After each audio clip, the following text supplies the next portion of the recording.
I was reading Psalm 73 today. It's the first of 11 consecutive psalms attributed to Asaph. He was the leader of one of the choirs that ministered in the temple during the time of David. You know, life hasn't changed very much in the last 3,000 years. The best worship songs still come from those who are gifted to lead God's people in praise, in confession, in expressing love and devotion through music in the life of the church. Asaph started this psalm with a general observation about God. Verse 1 reads, "The Lord is good to Israel, to those who are pure in heart." It's a reminder about relationship. God is good, and he wants us to serve him with pure hearts.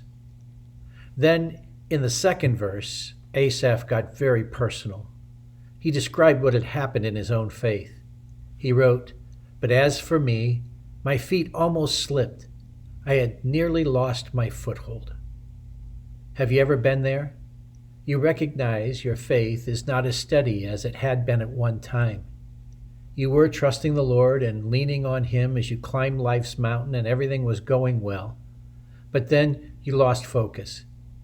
You were not paying attention to your steps and your journey suddenly got tenuous. I love the honest, poetic way Asaph described it.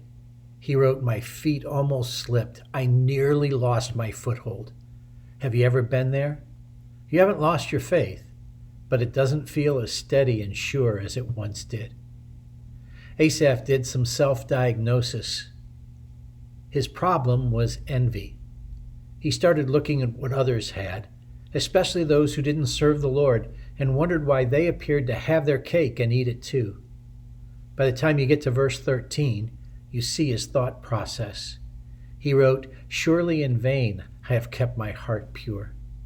Have you ever asked those kind of questions in regard to serving the Lord? What's the use? What difference does it make? Is it worth the effort? What about people who live for themselves, who lie, steal, and cheat and don't seem to get punished? Worse than that, they seem to get ahead. How is that fair? When you lose spiritual perspective and begin looking at others, you will probably find yourself in the same place Asaph did, on spiritually shaky ground. So how do you get your focus back? Use Asaph's approach. Verses 16 and 17 describe his spiritual turning point. He wrote, "When I tried to understand all this, it troubled me deeply till I entered the sanctuary of God." For Asaph, it started by returning to church. Maybe that's what you need to be doing too. Perhaps you've lost your spiritual disciplines. You've let them slip during this pandemic, and you need to get back to church, either physically or online. How about starting this weekend? Tomorrow, I want to finish Psalm 73 with you and consider Asaph's return to spiritually solid ground. Until then, God bless you.